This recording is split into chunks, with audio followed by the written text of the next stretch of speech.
Road Trips and Missing Persons by Adriana in the Snow. Chapter 19. Huh?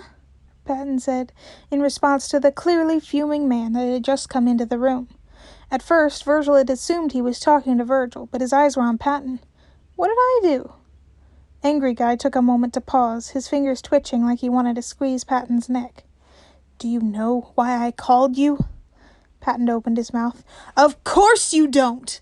Angry Guy continued, because the only communication I've had from you in the past 5 hours is a phone call where you hung up before I could explain anything and an unintelligible string of emojis.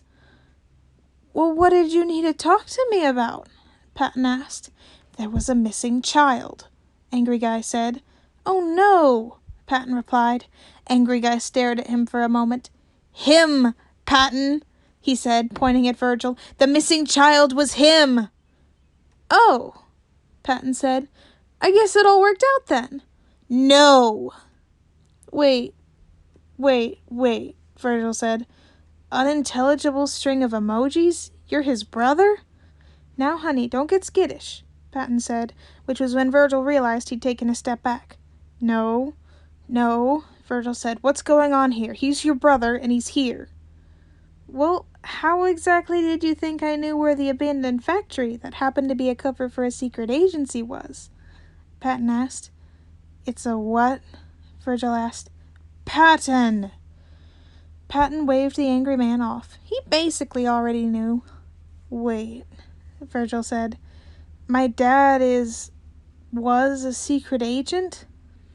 Angry Man looked a little less angry when he glanced away from Patton to meet Virgil's eyes. Yes, he said. Your father worked for me for a lot of years, which is why I sent my agents after you. I thought of him as a friend, and I'm well aware that your mother is unfit. His tone darkened considerably, for a variety of reasons. She killed Dad, Virgil said. I know, Angry Man replied, though I am unsure how you learned that information.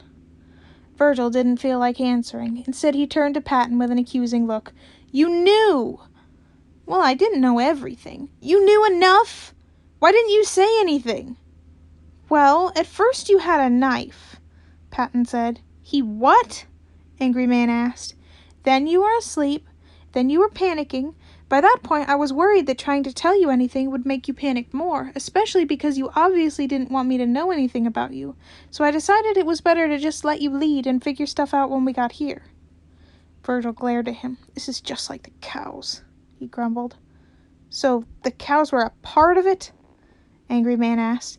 No, said Patton. We were already off the interstate when that accident happened. But he just said, it's the cow game. We went past the cemetery near Hudson. Why did you go the back way? He had an active tracker on him, Patton answered. He threw it out the window, but we thought it was best to get off the interstate. Angry Man turned to Virgil. If you had one tracker on you, we should probably check you for more, just to be safe. I wouldn't trust your mother. His nose scrunched up just a touch, and his mouth turned down when he mentioned Virgil's mom. At least Virgil and Angry Man seemed to be on the same page when it came to how much Mom sucked. So you're going to help me? Virgil asked. Of course, Angry Man replied. I will make sure you are cared for. And I won't have to go with Mom. I would much prefer that you did not, and I am sure that would align with your father's wishes, particularly because he had in the past discussed such a theoretical circumstance with me and had threatened to haunt me if I ever let you near that bitch. Virgil couldn't help but chuckle at that, even if it came out strained. Sounds like Dad, he said, and then shifted nervously. So what's going to happen now? For now, I'll take you downstairs and find you a place to rest. Usually I'd offer you food, but knowing Patton, that has likely already been taken care of. Virgil nodded. We'll figure out exactly what's going to happen once I have figured out all of the other complications of tonight. What other complications? Patton asked. Angry Man turned to him. Well, if you'd answer your phone, he said, irritation coloring his tone once again, you would be aware that everyone is missing. What do you mean by everyone? I mean, I haven't heard from Roman since he checked the bus station near his house, he gestured at Virgil, hours ago. Remus has sent me exactly one very unhelpful text. His partner, my double agent, opened the last mission request but hasn't responded in any way. Having known the man for the last 2 years, I am certain he is being completely irrational over his worry and doing God knows what. That is assuming he wasn't found out and captured. I sent Frederick and Darlene out to investigate what was going on, but the last I knew they were in a car chase and their communication device is cut out. I can't even get a hold of his uncle after our phone call was cut off while the man was screaming. That made Virgil's stomach clench in worry. He was screaming? Angry Man seemed to realize his mistake and grimaced. He glanced over at Patton as though for help. Patton stepped up next to Virgil and carefully put an arm around his shoulder. Virgil curled into the half-hug and allowed himself to be comforted, even though he planned to return to being miffed at Patton for keeping secrets later. We'll figure everything out, and no matter what happens, I promise you'll be okay. Logan knows what he's doing, and I'm going to help. He looked up at his brother. For now, though, let's go downstairs. Okay, Virgil agreed. Maybe I'll even get a full name out of you yet. What? Logan asked.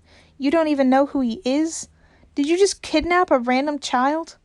Of course I do. He's Bob, Patton said immediately. Virgil couldn't help it. He laughed. Patton sent him a wink. Also, I'd say he kidnapped me. I don't care to know what you mean by that at the moment, Logan said with a sigh. But that isn't Bob. He's Virgil Gates. Remy's kid? Patton asked. You know my dad? Virgil asked.